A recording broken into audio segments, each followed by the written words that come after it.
Welcome to study 24 Udaipur. इस video में हम उत्तराखंड पीजीटी अर्थशास्त्र जिसका पेपर अभी अक्टूबर 2021 में हुआ है, उसमें टोटल 200 मल्टीपल चॉइस क्वेश्चंस हैं जिससे आज हम सोल्व करने वाले हैं। अभी तक ऑफिशियल आंसर की जारी नहीं हुई है, इसलिए हो सकता है इसमें कुछ 4-5 क्वेश्चन जो है उनके उत्तर जो है आंसर वो आगे पीछे हो सकते हैं। सबसे पहला प्रश्न देखिए आप, किसी देश का भुगतान संतुलन सम्मिलित करता है। ठीक है, भुगतान संतुलन में एक देश का दूसरे देश के साथ में समस्त प्रकार के जो लेन देन होते हैं, चाहे वो विजिबल हैं, दृश्य हैं, चाहे वो अदृश्य हैं, तो यहाँ पे जो करेक्ट आंसर आपका हो जाएगा वो हो जाएगा ऑप्शन सी। देखिए, जो भुगतान संतुलन होता है उसमें किसी देश के अंदर जो आंतरिक लेन देन होते हैं उसको सम्मिलित नहीं किया जाता है।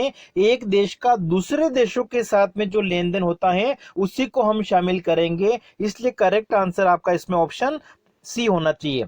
नेक्स्ट है, कीमत प्रभाव की गणना करते समय किसको स्थिर माना जाता है। तो कीमत प्रभाव की गणना में मौद्रिक आय जो है उसको स्थिर माना जाता है। नेक्स्ट है, श्रम की मांग है। ठीक है, श्रम की मांग क्या होती है? व्युत्पन्न मांग होती है, मतलब श्रम के द्वारा जिन वस्तुओं का उत्पादन किया जा रहा है उन वस्तुओं की मांग के ऊपर श्रम की मांग निर्भर करती है। नेक्स्ट है, एक सम मात्रा वक्र। ठीक है, जो आइसो क्वांट कर्व होता है उसका आकार होता है इस तरीके से, जिसको हम क्या कहते हैं? मूल बिंदु की ओर उन्नतोदर होता है, कॉन्वेक्स होता है। नेक्स्ट है, यूएनडीपी के अनुसार 2018 में भारत का मानव विकास सूचकांक में जो स्थान था वो कितना था? 130वां नंबर पे था। ठीक है, पांचवे का आंसर आपका हो गया ऑप्शन डी।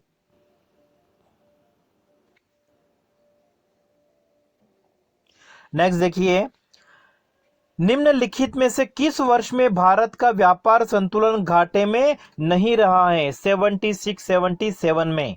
अगला है, 2011 की जनगणना के अनुसार उत्तराखंड में लिंगानुपात कितना है? 963। नेक्स्ट है, किस अर्थशास्त्री ने पहली बार अर्थशास्त्र में त्वरक सिद्धांत का प्रयोग किया था? त्वरक सिद्धांत है जे क्लार्क का। ठीक है, नेक्स्ट है, साख बाजार निम्न में से किस बाजार के अंतर्गत आता है? इसका आंसर होना चाहिए ऑप्शन ए होना चाहिए, संगठित बाजार। नेक्स्ट है, निजी क्षेत्र में पहला निर्यात प्रोत्साहन जोन।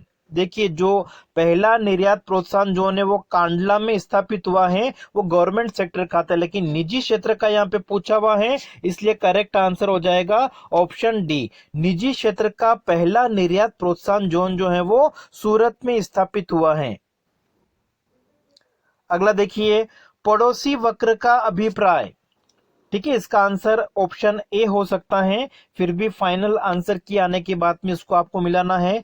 अगला है, किसी देश में भुगतान संतुलन के परिवर्तन के कारण उतार चढ़ाव किसमें होगा? विनिमय दर में, ऑप्शन ए।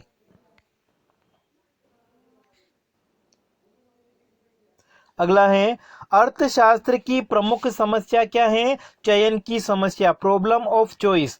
फिलिप्स वक्र का जो संबंध है वो किससे है? बेरोजगारी की दर और मुद्रास्फीति के बीच में संबंध को बताता है। अगला है, आय की बजाय व्यय व्यक्ति की कर देय क्षमता का अधिक अच्छा व्यापक है मापक है। ठीक है, ये विचार किसका है? काल्डोर का। अगला है, भुगतान शेष के संतुलन की कीमत समायोजन महत्वपूर्ण रूप से निर्भर करता है, पूर्ति और मांग फलनों की लोच के ऊपर निर्भर करता है। अगला है, परिवर्तनशील विनिमय दरों की व्यवस्था के अंतर्गत भुगतान संतुलन में समायोजन परिवर्तनों द्वारा किया जा सकता है, विनिमय दरों में परिवर्तन के द्वारा। नेक्स्ट है, मेक इन इंडिया लोक नीति का प्रमुख उद्देश्य क्या है? ऑप्शन सी, देश को कम लागत वाली विनिर्माण पावर हाउस में परिवर्तित करना। अगला है, स्टार्टअप निवेशकों की विशेष जरूरतें पूरी की जाती हैं। इसका जो करेक्ट आंसर है वो आपका हो जाएगा ऑप्शन डी। अगला है, प्रधानमंत्री जन धन योजना प्रोत्साहित करती है। इसका आंसर आपका हो जाएगा ऑप्शन डी, उपरोक्त सभी को। नेक्स्ट है, हिग्स के उपभोक्ता की बचत की धारणा के पुनर्निर्माण में संबंधित 4 धारणाओं में निम्नलिखित में से कौन सा सम्मिलित नहीं है? ठीक है, इसमें आपका आंसर ऑप्शन डी हो सकता है। फिर भी कोई चेंजेस अगर आता होता है इसमें तो आप फाइनल आंसर की से मिला सकते हैं बाद में। अगला है, बजटीय नीति के प्रमुख घटक क्या हैं? सार्वजनिक व्यय, आय और सार्वजनिक ऋण तीनों होते हैं। Correct answer option D. अगला है, आर्थिक विकास को मापने के लिए सकल घरेलू उत्पाद का प्रयोग किया जाएगा। नेक्स्ट है, मनरेगा संपूर्ण देश में लागू हुआ। ठीक है, संपूर्ण देश में सभी जिलों में कब लागू हुआ? 1 अप्रैल 2008 से। नेक्स्ट है, आर्टिकल 51 ए जी में क्या है? करेक्ट आंसर इसमें आपका हो जाएगा ऑप्शन डी। नेक्स्ट है, परिवार नियोजन नीति भारत सरकार द्वारा कब स्वीकार की गई है? 1952 में। अगला है, पीली क्रांति जो है वो किसके साथ में संबंधित है? पीली क्रांति तिलहन उत्पादन के साथ में संबंधित है। अगला है, भारत में हरित क्रांति ने योग दिया है। तो हरित क्रांति से प्रादेशिक असमानता, फसल असमानता और वर्ग असमानता। करेक्ट आंसर आपका ऑप्शन डी। अगला है, देश में प्रथम आधुनिक पेपर मिल, देखिए आधुनिक पेपर मिल की स्थापना हुई है 1832 में सबसे पहले। ठीक है, और सबसे पहले पेपर मिल जो स्थापित किया गया है वो 1812 में किया गया है। अगला देखिए, तरलता जाल की स्थिति में मुद्रा की आपूर्ति का क्या प्रभाव पड़ेगा? ठीक है, तरलता जाल की स्थिति में मुद्रा की आपूर्ति में परिवर्तन होने पर ब्याज की दर में कोई परिवर्तन नहीं होगा।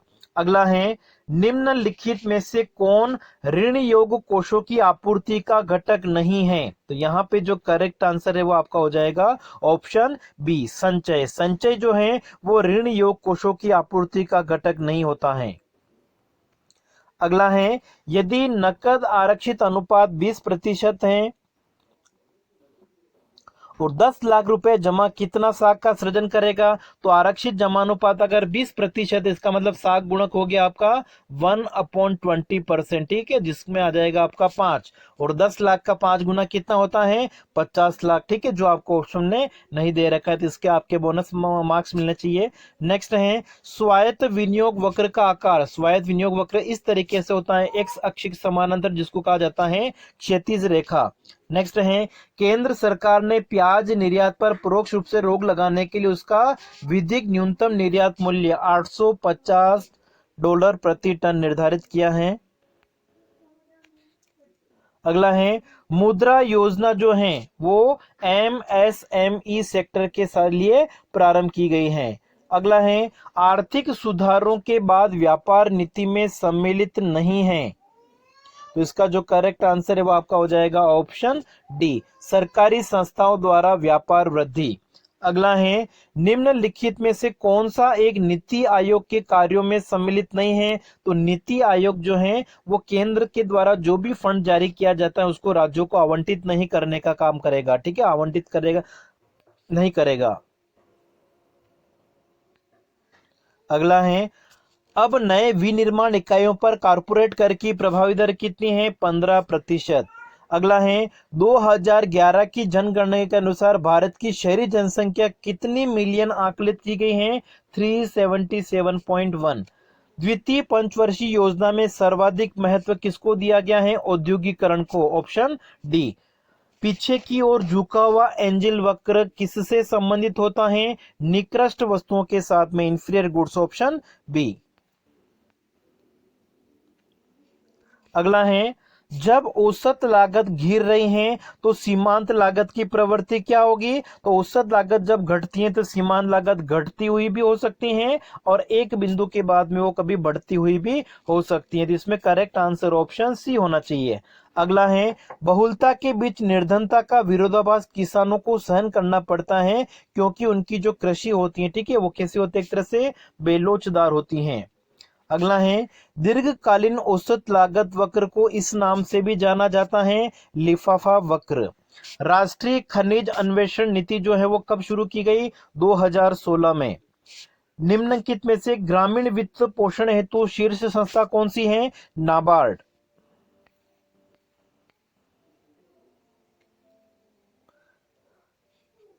अगला है, निम्नलिखित में से कौन एक भारत में पार्टिसिपेटरी नोट से संबंधित है? विदेशी संस्थागत निवेशक, ऑप्शन डी। नेक्स्ट है, भारत की 20वीं पशु जनगणना 2018 में कृषि लागत और कीमतों के लिए आयोग CACP को निम्नांकित में से कितनी फसलों हेतु न्यूनतम समर्थन मूल्य की सिफारिश देना अनिवार्य है? 23। अगला है, आजादी के पहले ब्रिटिश शासन के दौरान भारतीय अर्थव्यवस्था का दोहन निम्न के द्वारा किया गया। तो यहाँ पे करेक्ट आंसर आपका हो जाएगा ऑप्शन डी, उपरोक्त सभी के द्वारा। अगला है, भारत की पहली औद्योगिक नीति किस वर्ष घोषित की गई? 1948 में पहली औद्योगिक नीति आई है। अगला है, निम्नांकित में से निरपेक्ष गरीबी का घटक कौन सा इनमें से नहीं है? उच्च आय स्तर।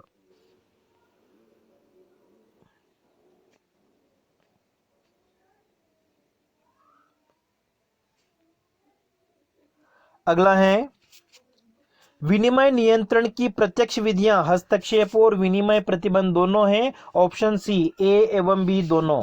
नेक्स्ट है, केंद्रीय बजट 2019-20 में कितनी वार्षिक आय प्रस्तावित की गई जिसमें आयकर शून्य होगा? तो देखिए, आयकर के लिए जो 2.5 लाख रुपए हैं उसको कहा गया है, लेकिन 2.5 लाख से 5 लाख तक की जो आय है उस पे 5% का टैक्स होगा, ठीक है। लेकिन इसमें रिबेट जो मिलती है उसके आधार पर अगर हम देखें तो 5 लाख तक की जो आय है उस पे आयकर कितना होगा? शून्य होगा, ठीक है। तो इसको आप जो फाइनल आंसर किया थी उसके बाद देख लीजिएगा, और मेरे हिसाब से ऑप्शन इसमें डी होना चाहिए। निम्नांकित में से किस अर्थशास्त्री ने लाभ का मजदूरी सिद्धांत प्रतिपादित किया है? लाभ का मजदूरी सिद्धांत प्रोफेसर टोजिंग के द्वारा। द्वितीय पंचवर्षीय योजना की रूपरेखा जो है वो PC महलनोबिस मॉडल पे आधारित है। पिकोक वाइजमैन विश्लेषण के अनुसार सार्वजनिक व्यय बढ़ता है झटके अथवा एक एक कर तरीके के।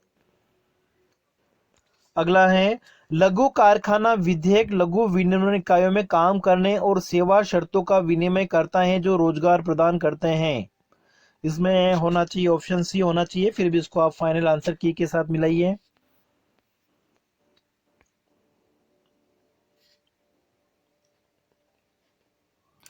नेक्स्ट देखिए, किसी उन्नत अर्थव्यवस्था में कौन सा कर आय की असमानताओं को कम करने में सहायता करेगा? प्रगतिशील कर, प्रोग्रेसिव टैक्स। प्रादिष्ट मुद्रा क्या होती हैं? जो किसी देश में मौद्रिक अधिकारियों के द्वारा निर्गमित की जाती हैं। 2018-19 की अवधि में निम्नलिखित में से भारतीय अर्थव्यवस्था में कौन सा क्षेत्र सर्वाधिक प्रभावशाली रहा है? सेवा क्षेत्र का योगदान सर्वाधिक रहा है। अगला है, सांख्यिकी के बिना आर्थिक नियोजन पतवार एवं दिशा सूचक यंत्र रहित जहान के समान है। ये कथन है टिपेट का। फिर अगला देखिए, रेडीमेड गारमेंट सिले हुए कपड़े के संदर्भ में उनके औसत आकार के निर्धारण के लिए किसका प्रयोग किया जाता है? बहुलक का। अगला है, निम्नांकित में से कौन सा आदर्श सूचकांक है? फिशर का जो सूचकांक है उसको आदर्श सूचकांक माना जाता है। अगला है, निम्नलिखित में से कौन गणनावाचक उपागम से संबंधित है? गणनावाचक जो उपयोगिता सिद्धांत है, सीमांत उपयोगिता हस्तियम सम सीमांत उपयोगिता निम्बो। नेक्स्ट है, किसी वस्तु के लिए उपभोक्ता पूर्ण तृप्ति बिंदु होता है जब सीमांत उपयोगिता क्या होगी? शून्य होगी। जब कुल उपयोगिता अधिकतम होती है उस बिंदु पर उपभोक्ता को पूर्ण तृप्ति बिंदु हम कह सकते हैं, और सीमांत उपयोगिता उस स्थिति में क्या होगी? शून्य होगी। अगला है, विभेदात लगान के कारणों की व्याख्या किसके द्वारा की गई है? डेविड रिकार्डो के द्वारा। अगला है, लोफर वक्र मापन करता है, ठीक है। लोफर वक्र जो है वो कर की दर और कर से प्राप्त आय के मध्य संबंध को दर्शाता है। ऑप्शन ए। फिर नेक्स्ट है 69, निम्नलिखित में से किसने अल्पाधिकार के अंतर्गत विंकुचित मांग की परिकल्पना को खारिज किया है? तो इसका जो करेक्ट आंसर है वो हो जाएगा ऑप्शन डी, स्टिगलर ने।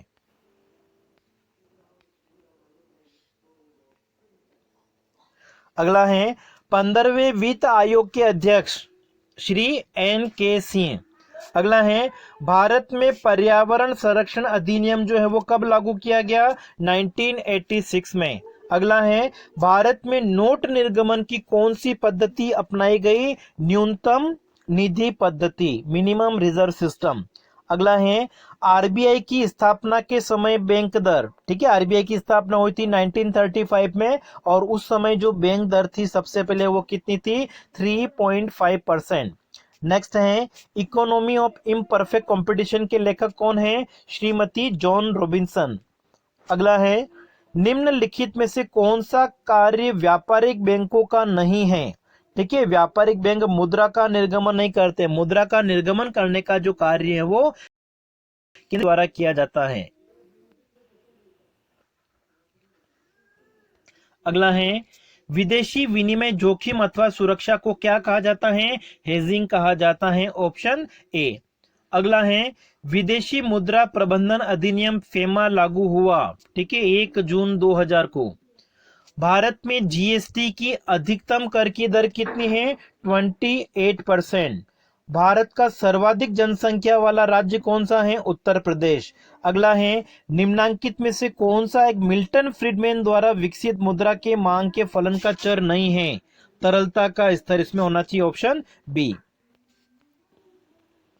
अगला है भारत में राजकोषीय घाटे का अर्थ है बजटी घाटा प्लस उधार और अन्य देयताएं, ठीक है, इसको क्या कहा जाता है, फिस्कल डेफिसिट कहा जाता है, राजकोषीय घाटा कहा जाता है। अगला है निम्नलिखित में से कौन सी संस्था विश्व बैंक कहलाती है, IBRD। नेक्स्ट है निम्नलिखित मान्यताओं में कौन सा एक प्रकट अधिमान विश्लेषण के लिए सही नहीं है, दुर्बल क्रमबद्धता नहीं मानी गई है, ठीक है, यहाँ पे होनी चाहिए सबल क्रमबद्धता, स्ट्रॉन्ग ऑर्डरिंग हम जिसको कहते हैं। नेक्स्ट है एक दिए हुए उत्पादन के स्तर को उत्पन्न करने के लिए एक फर्म लाभ को अधिकतम करती है जब तकनीकी प्रतिस्थापन की सीमांत दर साधन कीमत अनुपात के बराबर होती है, इस सिद्धांत को क्या कहा जाता है,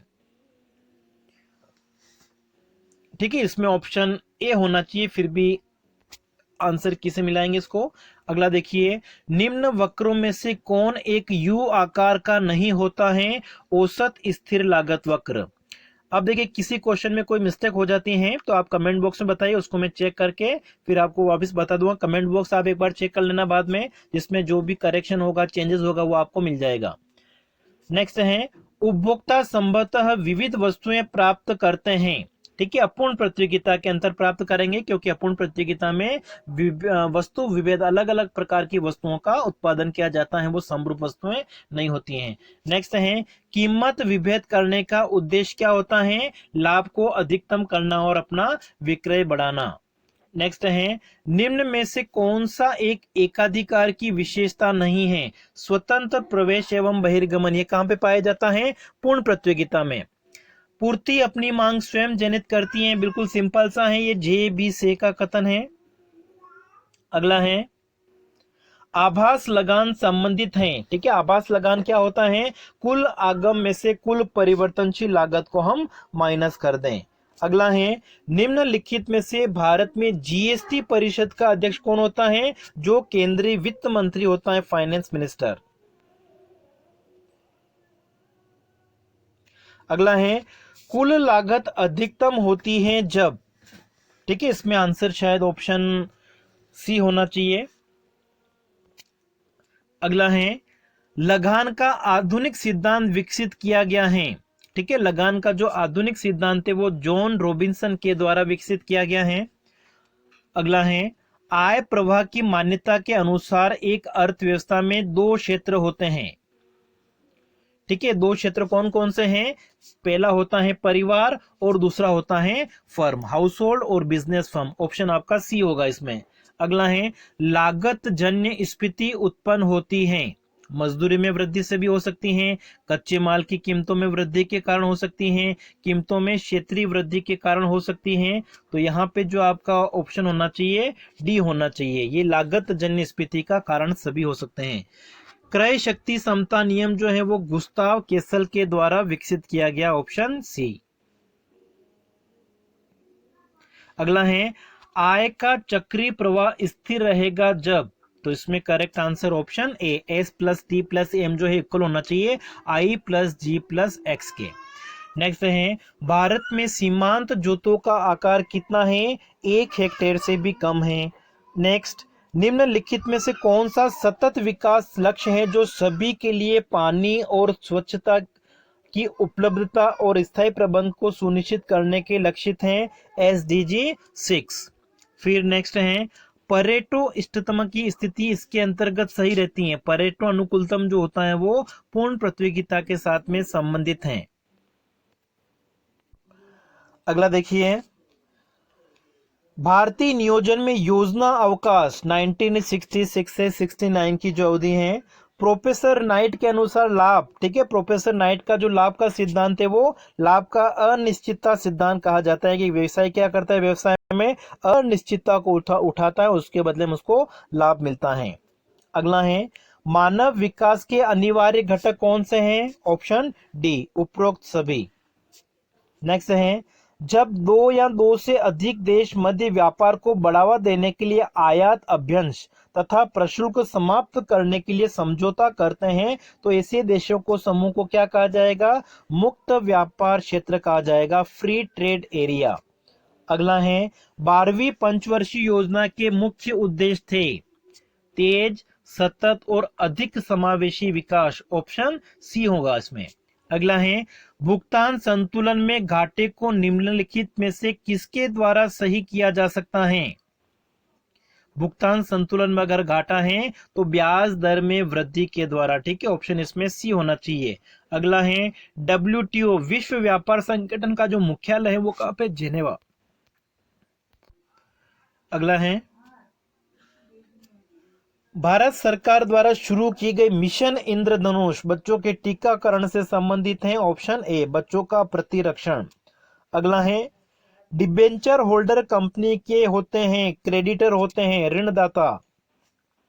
अगला है, दिए वर्ष में भारत के कुछ प्रदेशों में आधिकारिक गरीबी की रेखा अन्य से अधिक है, क्योंकि इसका आंसर ऑप्शन बी होना चाहिए।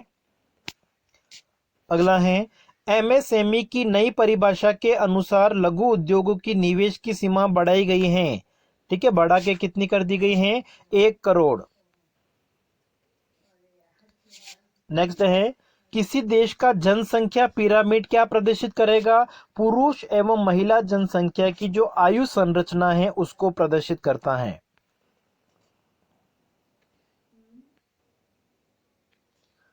अगला है, ब्याज वह पारितोषिक है जो एक निश्चित अवधि के लिए तरलता के परित्याग के लिए प्राप्त होता है। ब्याज का जो तरलता पसंद की सिद्धांत है प्रोफेसर किन्स का। नेक्स्ट है, निम्न सूचनाएं दी गई हैं, उपभोग फलन आपको दे रखा है 20 + 30 / 3/4 y और y इक्वल टू आपका है 80। तो APC क्या होगा? तो सबसे पहले अगर हम C निकालें तो ये आपका हो जाएगा 20 + 3/4 × 80 और इसको सोल्व करोगे आपका हो जाएगा 20 + 60 = 80। तो उपभोग फलन कितना आ गया आपका? C कितना आ गया? 80। और इनकम भी हमको दे रखी है 80। 80 में 80 का आप डिवाइड करोगे कितना आ जाएगा? 1। ऑप्शन आपका हो जाएगा इसमें बी। नेक्स्ट है, समंकों को चित्रलेखा द्वारा प्रदर्शित करने की विधि जो है वो किसके द्वारा विकसित की गई है? ऑप्शन आपका ए। नेक्स्ट है, सांख्यिकी माध्यों का विज्ञान है, ये परिभाषा किसकी है? बाउले की। प्रमाप विचलन की जो गणना है वो किसके द्वारा की जाती है? समांतर माध्य के द्वारा। अगला है, यदि बहुलक 20 है, समांतर माध्य 8 है और प्रसरण हमको दे रखा है 21, तो प्रमाप विचलन क्या होगा? प्रमाप विचलन ज्ञात करने के लिए हम दोनों को, इन दोनों की आवश्यकता, हमको इनकी आवश्यकता नहीं होगी। प्रसरण दे रखा है 121, तो बस प्रसरण क्या होता है? प्रमाप विचलन का स्क्वायर। इसलिए प्रसरण का अगर हम अंडर निकाल लेंगे तो हमारे पास में क्या आ जाएगा? प्रमाप विचलन आ जाएगा। ऑप्शन इसमें हो जाएगा आपका बी। अगला है, कार्ल पियर्सन सहसंबंध गुणांक की गणना निम्नलिखित में से किसके द्वारा की जाती है? प्रमाप विचलन के द्वारा। इसमें फॉर्मूला होता है आपका sigma dx dy n into प्रमाप विचलन x का और प्रमाप विचलन y सीरीज का। तो प्रमाप विचलन की सहायता से हम निकाल सकते हैं। अगला है, सहसंबंध गुणांक की वैकल्पिक विधि क्या हो सकती है? प्रतिगमन जो गुणांक होते हैं उनके द्वारा भी हम सहसंबंध गुणांक निकाल सकते हैं।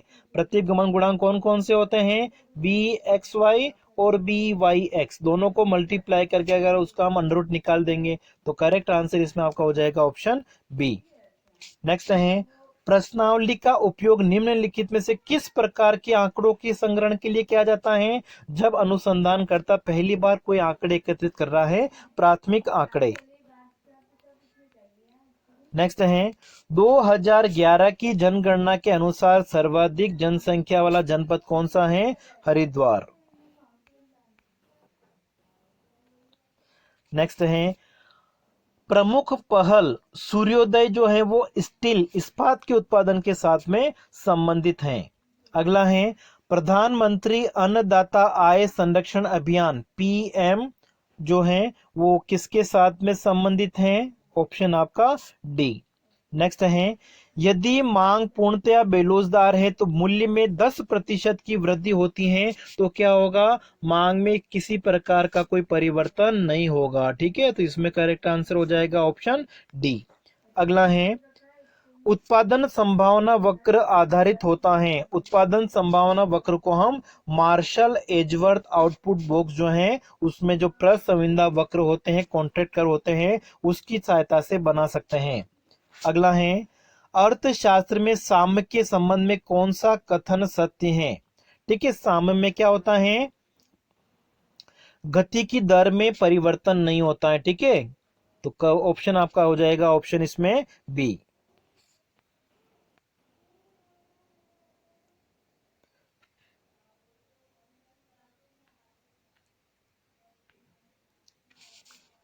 अगला है एकाधिकार की दिशा में निम्नलिखित में से कौन सा समीकरण सही है? Option A R M R और मांग की लोच के बीच में जो संबंध है वो ऑप्शन ए। अगला है ऋज रेखाओं पर श्रम पूंजी की सीमांत उत्पादकता कितनी होती है? 0 होती है। फिर परिवर्तनशील अनुपातों का नियम अस्तित्व में आता है जब एक साधन स्थिर होता है और अन्य साधन या एक साधन क्या होता है? परिवर्तनशील। फिर उदासीनता वक्र एक दूसरे को नहीं काटते हैं। क्यों नहीं काटते हैं? क्योंकि अलग अलग उदासीनता वक्र जो होते हैं वो अलग अलग संतुष्टि के स्तर को बताते हैं। तो ऑप्शन इसमें हो जाएगा आपका बी।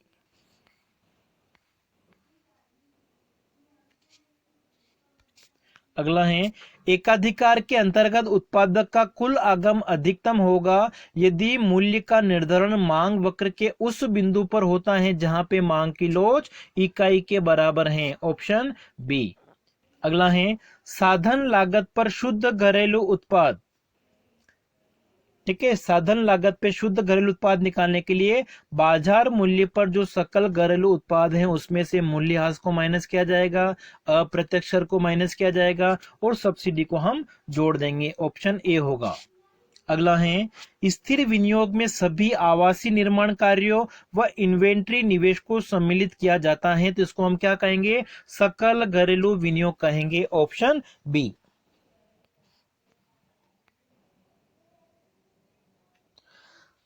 अगला है निम्नलिखित में से कौन सा घरेलू उत्पाद जीडीपी का एक अंग नहीं है? ये हो जाएगा आपका ऑप्शन सी। शुद्ध व्यक्तिगत आय जो होती है वो जीडीपी निकालने का अंग नहीं है। अगला है शुद्ध राष्ट्रीय उत्पाद एनएनपी। कुल राष्ट्रीय उत्पाद में से हम मूल्यह्रास को माइनस कर देंगे तो हमारे पास में एनएनपी आ जाएगा। फिर अगला है निम्नलिखित समंकों से बाजार कीमतों पर सकल घरेलू उत्पाद हमको निकालना है। जीडीपी मार्केट प्राइस हमको एनडीपी दे रखा है, एनएनपी दे रखा है। फैक्टर कॉस्ट पे 3000, मूल्यह्रास को इसमें हम जोड़ लेंगे। आर्थिक सहायता 45 दे रखी है। वस्तु कर हमको दे रखा है 240, बाजार कीमतों पे निकालना इसलिए वस्तु कर को हम जोड़ेंगे। आयात हमको दे रखा है उसको माइनस कर देंगे, निर्यात को हम जोड़ लेंगे और इस तरीके से हमारे पास में आंसर आ जाएगा 3420। चाय एवं कॉफी के मध्य मांग की आड़ी लोच क्या होती है? धनात्मक होती है, पॉजिटिव होती है। राष्ट्रीय आय लेखा अर्थव्यवस्था को कितने क्षेत्रों में विभाजित करता है? ठीक है, अर्थव्यवस्था के 3 क्षेत्र होते हैं, प्राथमिक क्षेत्र, द्वितीय क्षेत्र और तृतीय क्षेत्र। अगला है मक्कड़ जाल कोप वे प्रमेय जो है वो किसका उदाहरण है? प्रावेगिक संतुलन का, डायनेमिक इक्विलिब्रियम। अगला है निम्नलिखित में से कौन सा सिद्धांत मांग के तार्किक सिद्धांत का मूल, तीसरा मूल कहा जाता है? यह आपका है प्रकट अधिमान सिद्धांत, रिवेल प्रेफरेंस थ्योरी। Option D. अगला है लर्नर का एकाधिकारी शक्ति प्रदर्शक सिद्धांत है आपका P minus MC upon P। अगला है साम्य अस्थिर एवं अनिर्धारणीय होता है, यह होता है आपका एजवर्थ के द्विअधिकार मॉडल में। अगला है दीर्घकाल में पूर्ण प्रतियोगिता होती है। ठीक है, दीर्घकाल में देखिए यहाँ पे पूर्ण प्रतियोगिता में जो कीमत है वो औसत लागत के बराबर होनी चाहिए। यहाँ पे हमको संतुलन के बारे में नहीं पूछा हुआ, ठीक है। बाकी संतुलन की स्थिति में ये तीनों स्थितियां हो सकती हैं, तो मेरे हिसाब से इसमें ऑप्शन ए होना चाहिए। यहाँ पे संतुलन के बारे में अगर पूछता तो आंसर आपका डी हो जाता। नेक्स्ट है निम्नलिखित बाजार स्थितियों में से किस एक में फर्में उत्पादन और कीमत निर्धारण निर्णय में पारस्परिक रूप से एक दूसरे के ऊपर निर्भर होती हैं, पारस्परिक निर्भरता पाई जाती है? ओलिगोपोली अल्पाधिकार बाजार में। अगला है सामान्य नमक के लिए मांग की जो लोच होती है वो क्या होगी? अत्यधिक बेलोजदार होगी।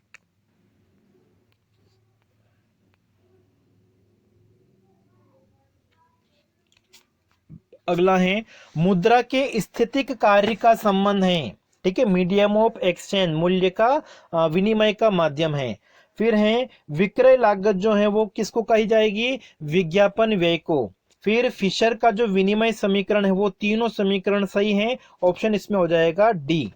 अगला भारतीय रिजर्व बैंक को जाना जाता है, भारतीय रिजर्व बैंक बैंकों का बैंक भी होता है, सरकार का एजेंट भी होता है और सलाहकार भी होता है सरकार का, तो करेक्ट आंसर ऑप्शन डी। फिर है मौद्रिक विभ्रम की अवधारणा किसके द्वारा विकसित की गई है?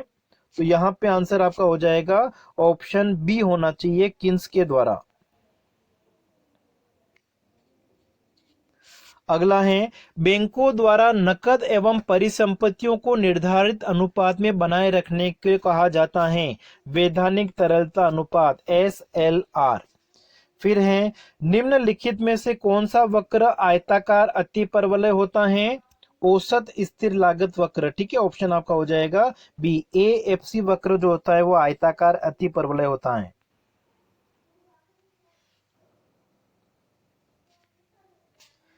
अगला है उच्च शक्ति मुद्रा का घटक है, ठीक है। उच्च शक्तिशाली मुद्रा के सारे घटक हमको दे रखे हैं, करेक्ट आंसर ऑप्शन डी होगा।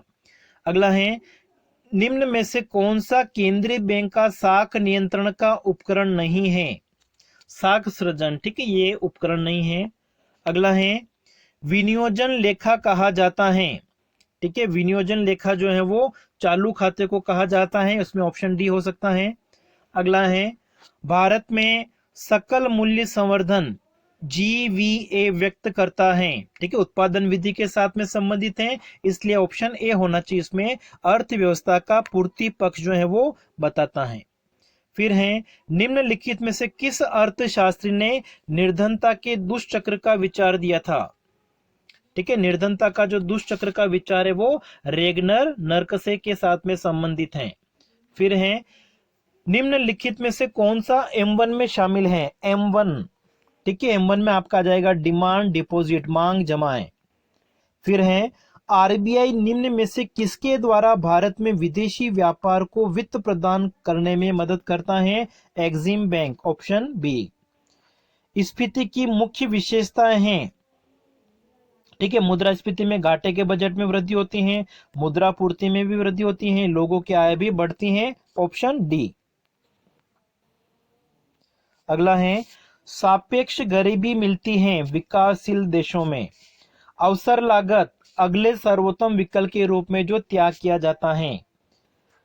बैंक रेट निम्न में से किसके द्वारा, ठीक है, बैंक दर जो होती है वो कौन निर्धारित करता है? भारतीय रिजर्व बैंक, RBI।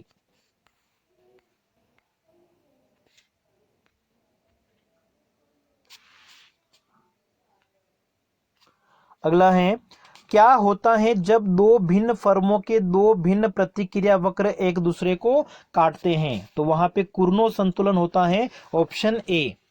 फिर है यदि सीमांत उपभोग प्रवृत्ति 0.5 है तो गुणक का मान कितना होगा? 1/1 माइनस MPC, 1/0.5 इक्वल टू आपका आ जाएगा 2। करेक्ट आंसर इसमें ऑप्शन सी होगा।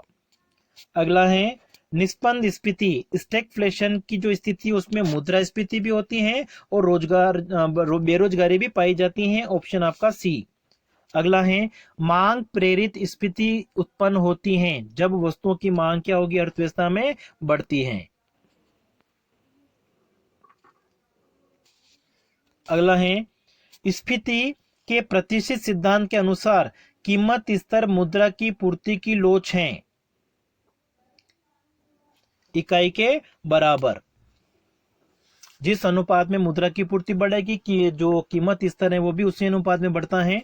अगला है निम्नांकित लिखित में से व्यापार चक्र का कौन सा मॉडल बचत निवेश संबंध पे आधारित है।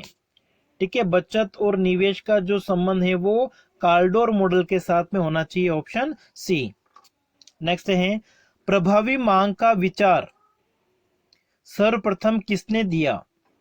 ठीक है, प्रभावी मांग की जो अवधारणा है वो सबसे पहले T.R. माल्थस के द्वारा दी गई है और उसके बाद में किन्स ने उसका प्रयोग किया था। अगला है उपभोग सिद्धांत का आधारभूत नियम किसने दिया था। ठीक है, आधारभूत नियम सैमुअलसन के द्वारा। फिर है उत्पादन फलन का जो विचार है वो किसके साथ में संबंधित है। ठीक है, इसमें ऑप्शन डी होना चाहिए।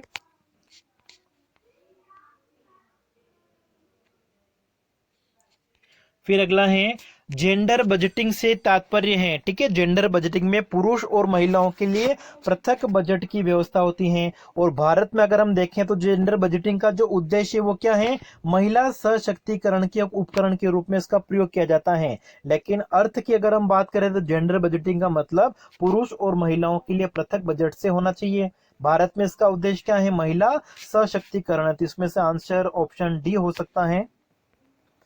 फिर है भारत में राष्ट्रीय आय का आकलन किसके द्वारा किया जाता है, CSO केंद्रीय सांख्यिकी संगठन के द्वारा। नेक्स्ट है कपटपूर्ण अल्पाधिकार के लिए निम्न में से क्या एक सत्य है।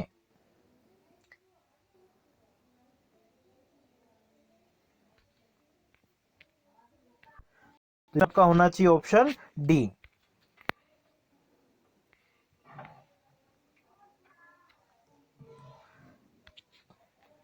अगला है बजट अंतिम रूप से स्वीकृत माना जाता है जब। ठीक है, इससे ऑप्शन ए होना चाहिए लोकसभा से पास होने के बाद में। ठीक है, राष्ट्रपति की स्वीकृति का इसका बाद में देख लीजिएगा आंसर की से। नेक्स्ट है ट्विन डेफिसिट समस्या का अर्थ होता है।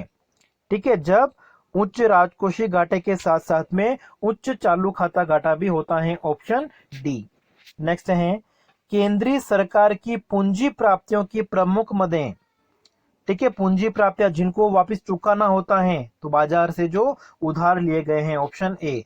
सरकार की राजस्व प्राप्ति, ठीक है, जिन्हें वापस नहीं चुकाना होता है, ऐसी प्राप्तियां कौन सी होती हैं, प्रत्यक्ष एवं अप्रत्यक्ष जो होता है उनको हम सम्मिलित करेंगे।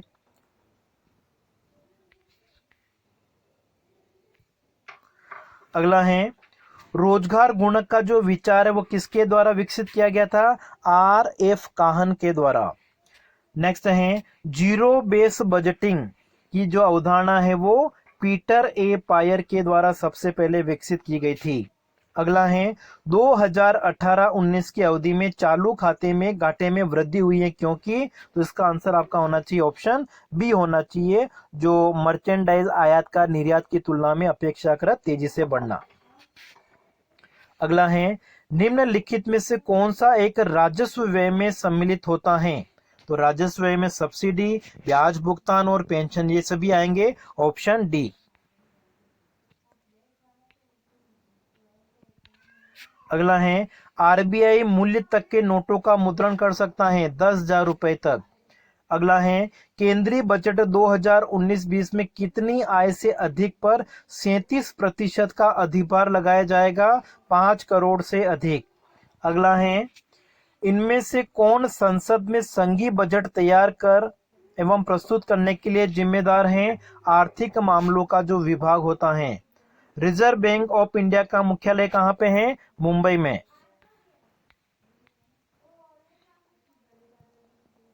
अगला है निम्नलिखित में से कौन कोब डगलस उत्पादन फलन की विशेषता नहीं है।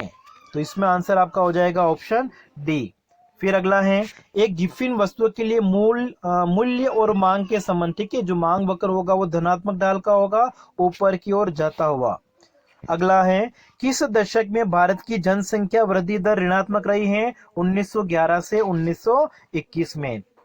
अगला है, किन्स के अनुसार मुद्रा की लेन देन के लिए मांग मूलतः इसके ऊपर निर्भर करती हैं, आय के ऊपर निर्भर करती हैं, और जो सट्टा मांग होती है वो ब्याज की दर के ऊपर निर्भर करती हैं। फिर है, यदि उपभोग एवं प्रयोज्य आय के बीच सीधा और आनुपातिक संबंध होता है, कब हो सकता है ऐसा? दीर्घकाल में, जब एमपीसी और एपीसी क्या होंगे? बराबर होंगे। यदि सकल निवेश धनात्मक है तो शुद्ध निवेश क्या होगा? शुद्ध निवेश भी धनात्मक होगा।